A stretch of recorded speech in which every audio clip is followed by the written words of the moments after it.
van IASA, Gerard Papenfoes. Goeiemôre Gerard. Hallo Estie. Wat is die departement se doelwit met hierdie wysiging?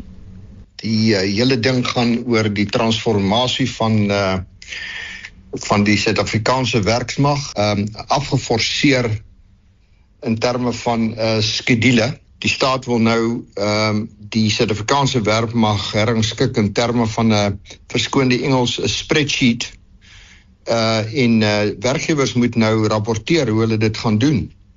Nou, ons is in die hof, ons was al in die Hooggeregshof daar verloor, ons het ons aansoek om appel het nie geslaag nie, die ding is nou in die prosesse in die konstitusionele hof.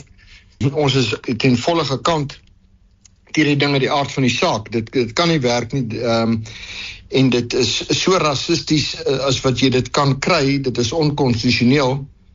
Maar die feit is, die 15de is moet werkgewers, en 'n werkgewer wat, aangewese werkgewer is 'n werkgewer wat 50 of meer mense in diens het, moet rapporteer. Nou, of ons nou teen dit is of nie, ons sê vir werkgewers, julle moet rapporteer. Want as jy nie doen nie, is jy, staan jy die gevaar om 'n boete te kry, en jy gaan waarskynlik 'n boete te kry. Nou, hierdie boetes gaan so hoog as 10% van jou omset. Nou, dit is verwoestend.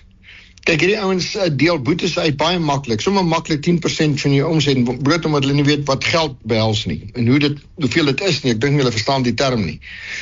Maar die feit is, ons advies aan werkgewers is rapporteer. Nou, hoe rapporteer jy wel? Dit kan ek nou nie vir jou verduidelik nie, dit is nogal redelik kompleks, en daar's presies 'n dag oor vir werkgewers om te rapporteer. So, ek dis byna te laat, maar ek sê vir 'n werkgewer wat 50 mense en meer in diens het, en hulle het nou nog nie planne gemaak nie om met ons binne 'n kwessie van minute, as dit nie vinniger is, met ons in verbinding te tree dat ons hulle kan help. Want die rapportering geskied in 'n bepaalde formaat. Doen jy dit nie, is dit 'n baie maklike manier om 'n werkgewer te beboet. Jy het dis soos 'n spoedkaartjie, die spoedbeperking sê 60 en jy ry 80, dan gaan jy 'n boete kry. In hierdie geval sê hulle jy moet rapporteer, en as jy nie dit gedoen het nie, dan gaan jy waarskynlik 'n stewige boete op die lyf loop, en ons praat van die eerste boete gaan 2% van jou omset wees, en dit is baie eenvoudig, hulle gaan ouens straf. So, ons wil nie dit moet gebeur nie, kry hulp, en dien daai ding in.